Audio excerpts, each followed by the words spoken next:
I woke up at 2:17 in the morning to find a dark figure staring at me through my bedroom window. I could see the silhouette against the faint glow of the street lamp, tall and lean, hood pulled over its head, completely motionless.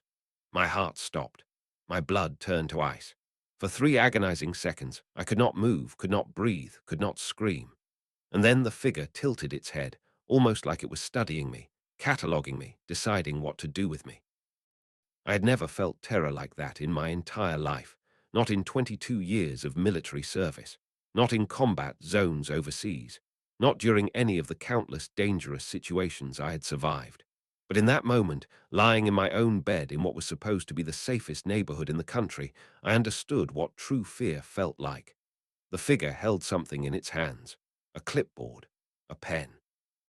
And as it slowly raised one arm to write something down, I realized this thing had been watching me for God knows how long. How many nights had it stood there while I slept? How many times had it catalogued my every move without my knowledge?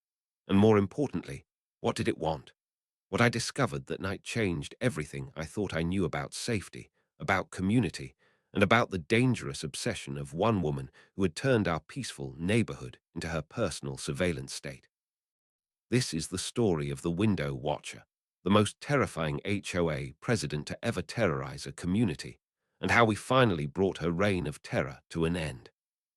But before I tell you how we stopped her, you need to understand how it all began. You need to understand the months of psychological torture, the sleepless nights, the children too afraid to close their eyes, the families on the verge of breaking apart, and the systematic campaign of intimidation that turned Maplewood, caught from a dream neighborhood, into a living nightmare. My name is Tom Harris, and I am going to tell you every single detail of what happened. I moved to Maplewood Court in the spring of 2018 with my wife Patricia and our two grandchildren who we had custody of after our daughter passed away. After 22 years as a military police officer and another 15 as a private security consultant, I thought I had seen everything. I thought I understood human nature in all its dark complexity. I thought nothing could surprise me anymore. I was wrong. So terribly wrong. Maplewood Court was advertised as the perfect retirement community. Beautiful two-story homes with manicured lawns, quiet streets lined with maple trees that turned brilliant shades of orange and red in the fall, friendly neighbors who waved hello every morning, and an HOA that promised to maintain property values and community standards. That last part should have been my first warning. But like everyone else who moved here, I was seduced by the promise of peace, of safety, of a place where my grandchildren could play in the front yard without me worrying about traffic or crime or any of the dangers I had spent my career fighting against. The first few months were everything I had hoped for. We settled into a comfortable routine. Patricia tended her garden, growing tomatoes and peppers and herbs that she used in the incredible meals she prepared every night. My grandchildren, Emma, who was 8, and Jacob, who was 10, made friends with the neighborhood kids and spent their afternoons riding bikes and playing tag in the cul-de-sac. I finally had time to pursue my hobbies, reading military history, working on my woodworking projects in the garage, and taking long walks through the tree-lined streets at sunset. For the first time in decades, I felt at peace. And then the letters started coming. Before we go any further, if you believe people like the woman I am about to describe should not exist or need to face justice, I want you to subscribe to this channel right now. We post daily Karen stories that will blow your mind, stories about entitled people who think the rules do not apply to them, about bullies who prey on innocent families, and about the brave individuals who stand up and fight back. These stories are not just entertainment. They are lessons in how to recognize toxic behavior, how to protect yourself and your family, and how to reclaim your power when someone tries to take it from you. So hit that subscribe button, turn on notifications, and join our community of people who refuse to be pushed around. Now let me tell you about the most terrifying Karen I have ever encountered. The first letter arrived on a Tuesday in early June. It was stuffed into our mailbox in a crisp white envelope with the Maplewood Court Homeowners Association logo embossed in the corner. Patricia brought it inside and handed it to me with a confused expression on her face. I opened it, and read the contents 3 times before I could believe what I was seeing. Dear Mr. and Mrs. Harris, this letter is to inform you of the following violation of Maplewood Court HOA bylaws. Section 4.7, regarding lawn maintenance, states that all grass must be maintained at a height of no more than 3 inches. Our records indicate that on June 2nd at approximately 2:15 p.m., your lawn was measured at 3.25 inches, a clear and egregious violation of community standards. You have 14 days to remedy this violation. Failure to comply will result in a fine of $150 and additional enforcement action. Sincerely, Karen Whitmore, HOA President. I looked out the window at our lawn. It was immaculate. Patricia took care of it herself every Saturday morning, and I could not see a single blade of grass that looked out of place. A 1/4 inch over the limit. How was that even possible to measure? And more importantly, who was measuring our lawn at 2:15 in the afternoon and why? Patricia told me to ignore it. She said it was probably just standard procedure, that maybe some automatic system flagged us by mistake, and that we should just cut the grass a little shorter and forget about it. So that is what we did. I got out the mower the next morning and trimmed the lawn to what I estimated was about 2.5 inches, well under the limit. Problem solved, I thought. Nothing to worry about. The second letter arrived 4 days later. This one cited us for having unauthorized decorative items visible from the street. Specifically, our violation was a small ceramic frog that Patricia had placed near her garden bed. The frog was maybe 6 inches tall, painted a cheerful green color, and had been a gift from Emma for Mother's Day. According to the letter, decorative items not approved by the Architectural Review Committee were strictly prohibited and must be removed within 7 days, or we would face a $200 fine. I wanted to fight it. I wanted to march down to wherever the HOA office was and demand an explanation. But Patricia talked me down. She said it was not worth the stress, that the frog could go in the backyard where the kids could still see it, and that maybe we should have read the HOA documents more carefully before we moved in. I hated backing down, but she was right. We were new to the neighborhood, and starting a war with the HOA over a ceramic frog seemed like a bad idea. So the frog went to the backyard, and I told myself that was the end of it. It was not the end of it, not by a long shot. Over the next 3 months, the letters kept coming.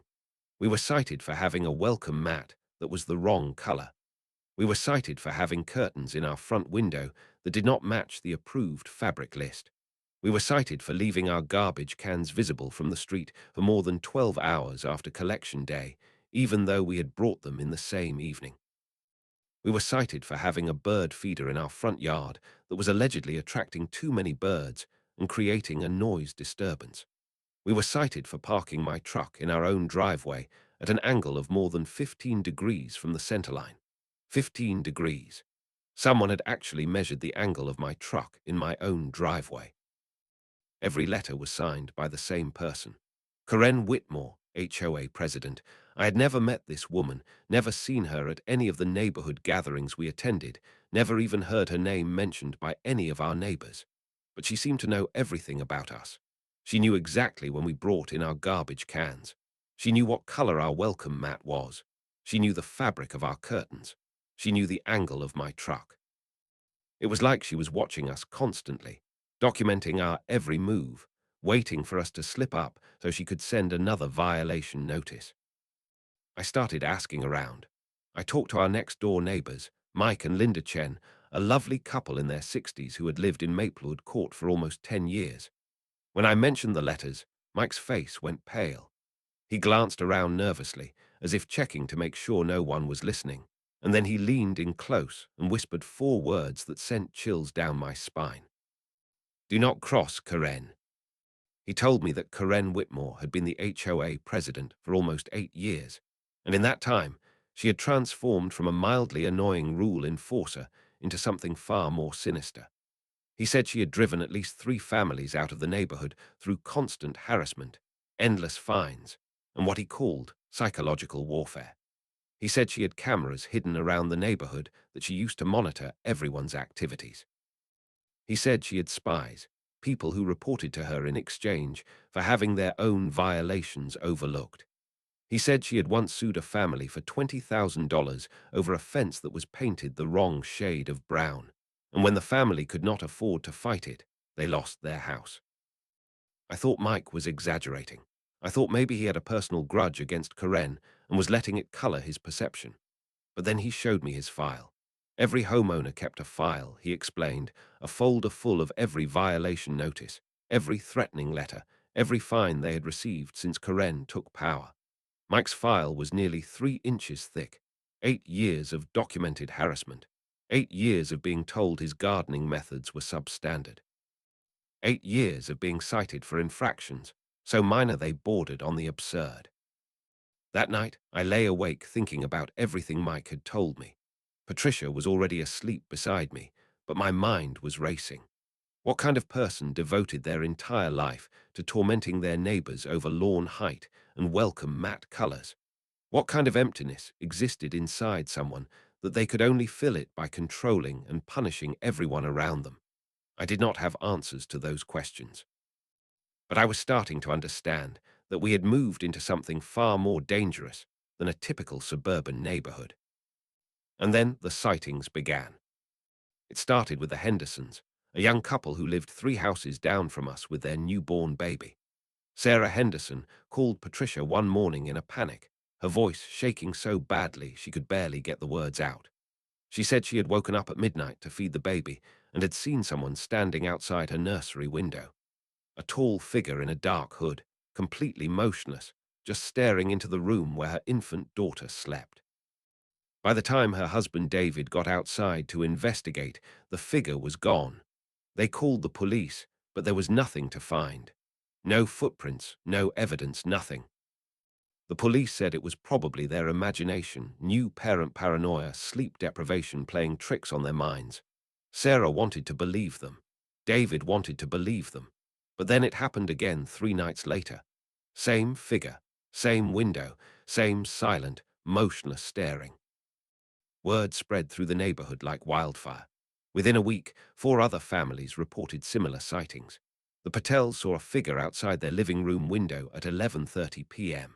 The Wilsons saw someone lurking near their back fence at 1 in the morning. The Martinez family caught a glimpse of a shadowy shape disappearing around the corner of their house just after 2 a.m. Everyone described the same thing: tall and lean, hooded, holding something in its hands, completely silent.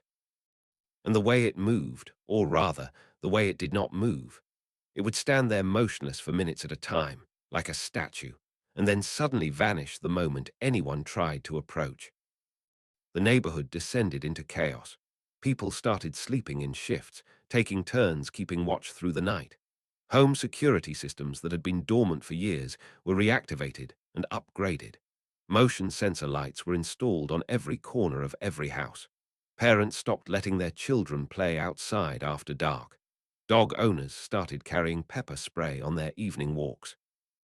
The Maplewood Court Facebook group, which usually featured nothing more exciting than lost pet announcements and recommendations for local plumbers, became a 24-hour command center for sharing sightings and coordinating neighborhood patrols.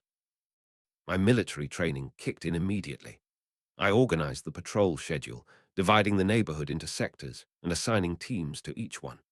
I taught the volunteers basic observation techniques: how to move quietly, how to maintain line of sight with their partner, how to document what they saw without alerting the subject.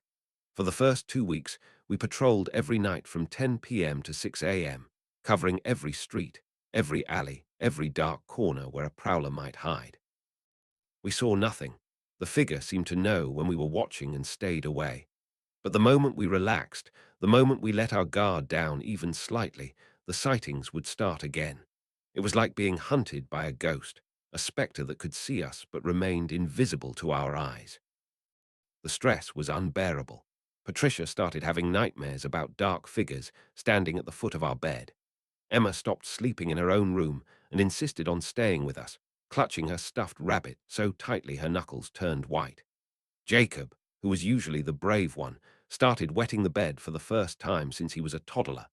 The pediatrician said it was stress-related, that children were sensitive to their environment, and that we needed to reassure them that they were safe. But how could we reassure them when we did not feel safe ourselves? The breaking point came on a Saturday night in mid-October.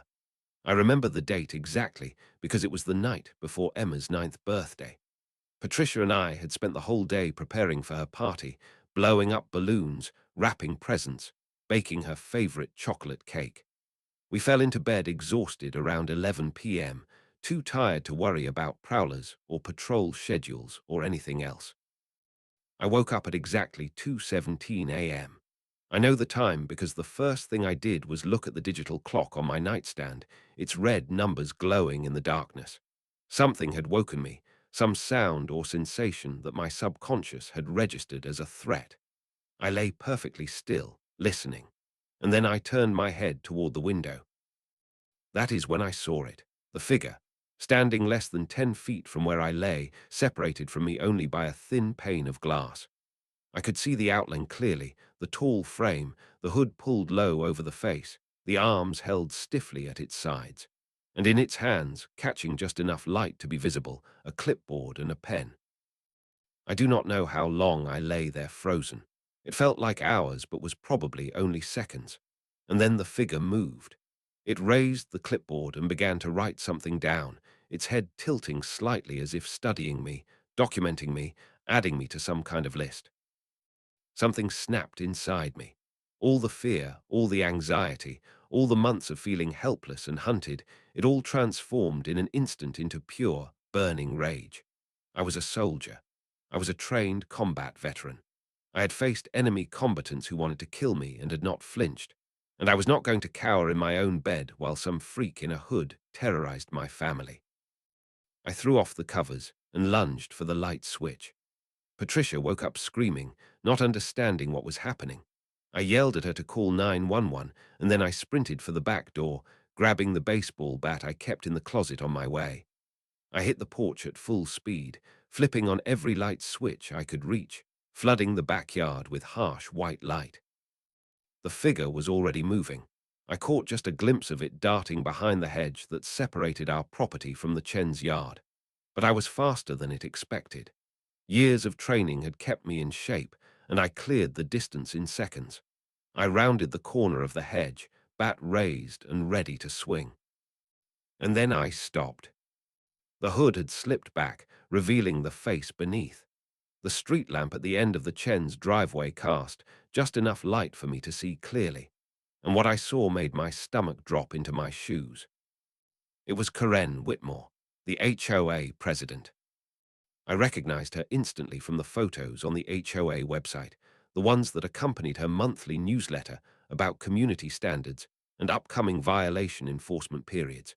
Same thin face with its sharp cheekbones. Same narrow eyes that seemed to look down on everyone and everything. Same pursed lips that I had imagined 1,000 times delivering pompous lectures about lawn height and curtain fabric.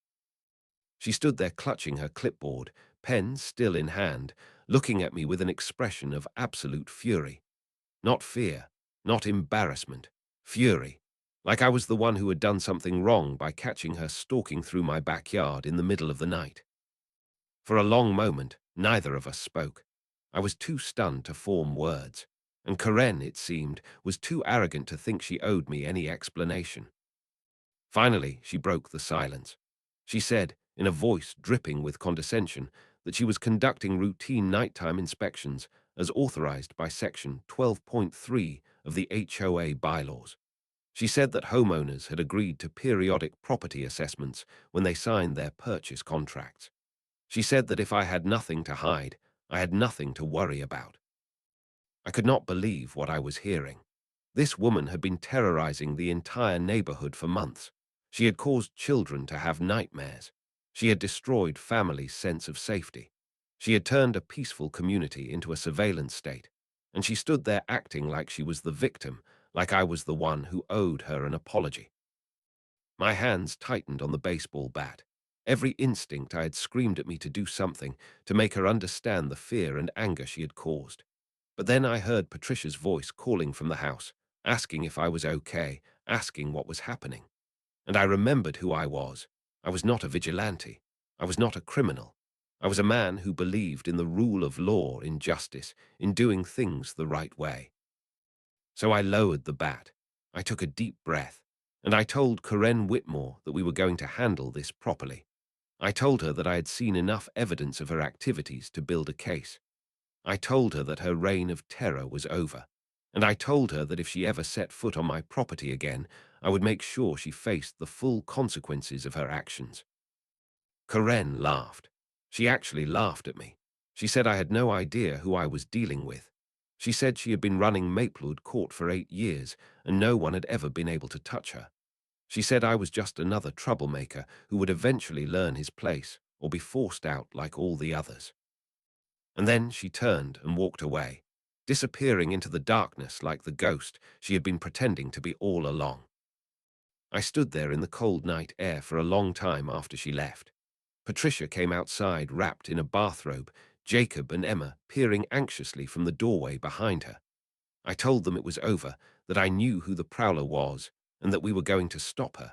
But even as I spoke the words, I knew this was only the beginning. Corinne Whitmore had no idea what she had just started.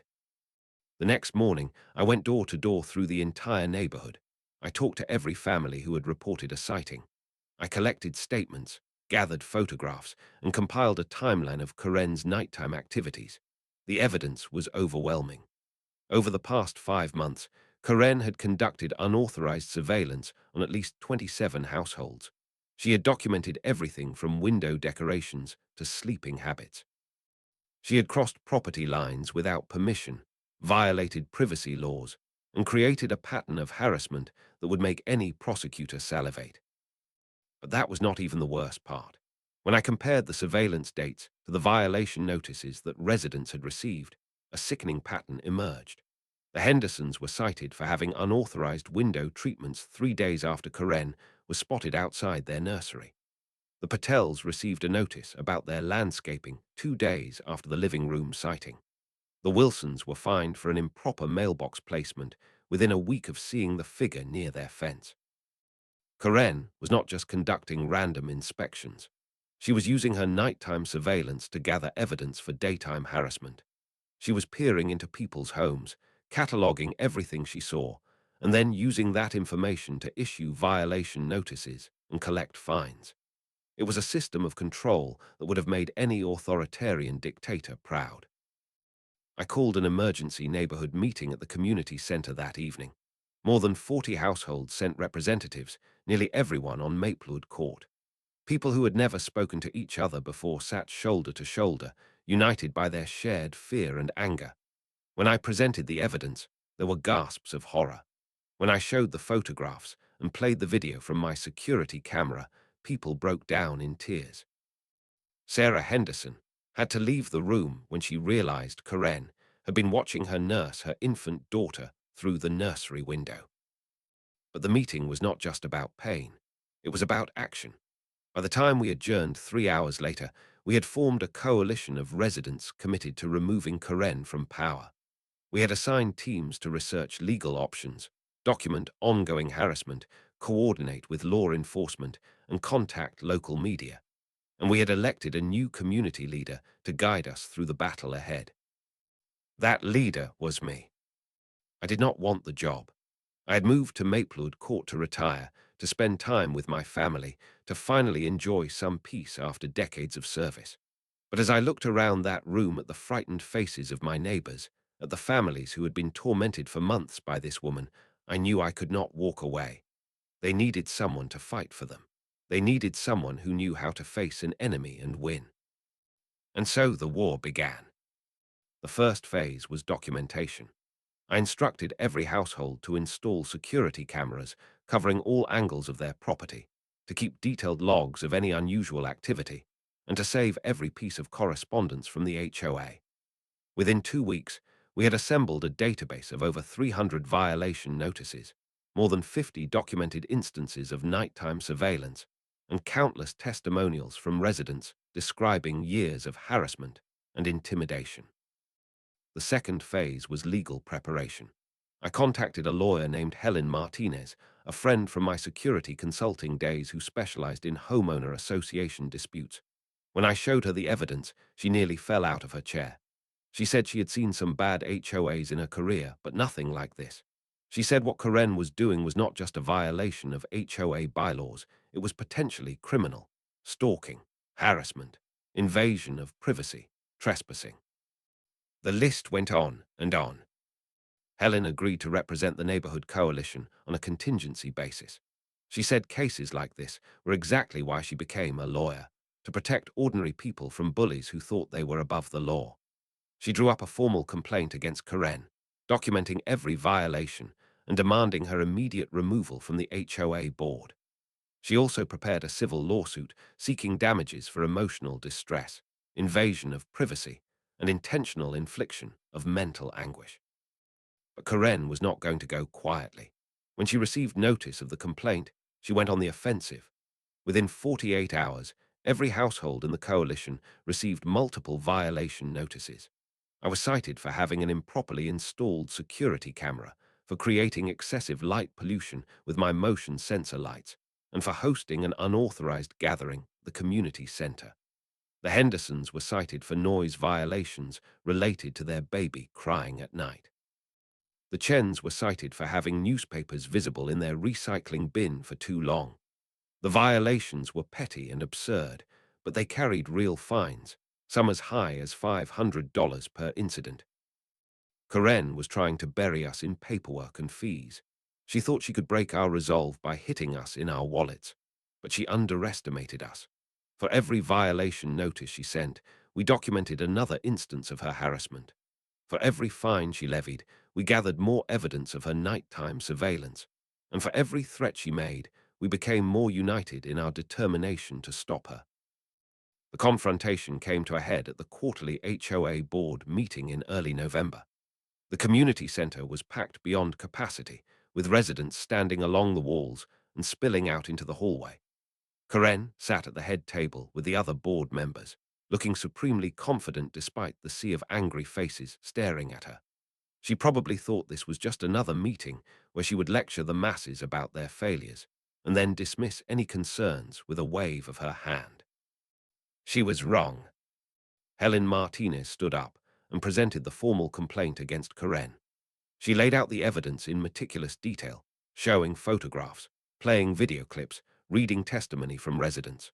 She documented the pattern of nighttime surveillance, the connection between spying and violation notices, and the systematic campaign of harassment that Karen had been conducting for years. She cited specific laws that Karen had violated and specific damages that residents had suffered.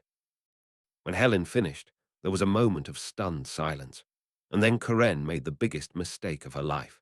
Instead of apologizing, instead of stepping down gracefully, instead of showing even a shred of remorse, she doubled down. She stood up and declared that everything she had done was within her authority as HOA president. She said the nighttime inspections were necessary to maintain community standards. She said the violation notices were justified and proper.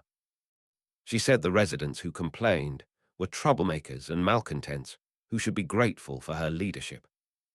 And then she made a threat that sealed her fate. She said that any resident who continued to challenge her authority would face consequences. She said she had files on everyone, detailed records of every infraction, every mistake, every embarrassing moment that had occurred in Maplewood Court over the past 8 years. She said she was not afraid to use that information. The room erupted. People who had been sitting quietly suddenly found their voices. Years of suppressed anger and fear came pouring out in a torrent of accusations and demands. The other board members, who had always followed Karen's lead without question, suddenly looked terrified. They realized they had been complicit in something far darker than they had ever understood. The chairman of the board, a mild-mannered accountant named Gerald Peterson, who had always rubber-stamped Karen's decisions, called for an immediate vote. He moved to suspend Karen, pending a full investigation of the allegations. The motion was seconded before he even finished speaking. And when the vote was called, it was unanimous. Every single board member voted against Karen. For a moment, Karen stood there in shock. She could not believe what was happening. For 8 years, she had ruled Maplewood Court with an iron fist. For 8 years, no one had dared to challenge her. And now, in the span of an hour, her entire empire was crumbling around her. She tried to argue. She tried to claim the vote was illegal, that proper procedures had not been followed, that the residents had no right to remove her. But Helen Martinez shut her down at every turn, citing bylaws and legal precedents that Karen had never bothered to read. By the end of the meeting, Karen was escorted out of the community center by two of her former supporters, her face twisted with rage and disbelief. The investigation that followed revealed even more than we had expected. Karen's files were not just records of violations. They were detailed dossiers on every family in the neighborhood. She knew who was having marital problems. She knew who was struggling financially. She knew whose children were having trouble in school. She had been gathering personal information for years, using it to manipulate and intimidate anyone who got in her way. The police opened a criminal investigation.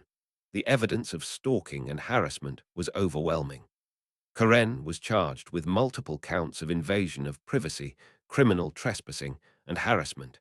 Her case attracted attention from local media, and suddenly the story of the window watcher was making headlines across the region. Karen tried to plead her case to anyone who would listen. She gave interviews claiming she was the victim of a witch hunt. She said she was just trying to maintain community standards. She said the residents were overreacting to routine inspections. But no one believed her. The video evidence was too clear, the testimony too consistent, the pattern of abuse too well documented. In the end, Karen accepted a plea deal. She pleaded guilty to reduced charges in exchange for avoiding a trial. She was sentenced to 2 years of probation, 100 hours of community service, and a permanent restraining order prohibiting her from contacting any resident of Maplewood Court. She was also ordered to pay restitution to the families she had harassed, a total of over $50,000 distributed among more than 24 households. But the legal consequences were just the beginning. Karen's husband, who had apparently been unaware of the full extent of her activities, filed for divorce shortly after the plea deal was announced. Her own family members publicly distanced themselves from her. The real estate company she worked for fired her when the story made the news. Within 6 months, she had lost her marriage, her job, her reputation, and her home.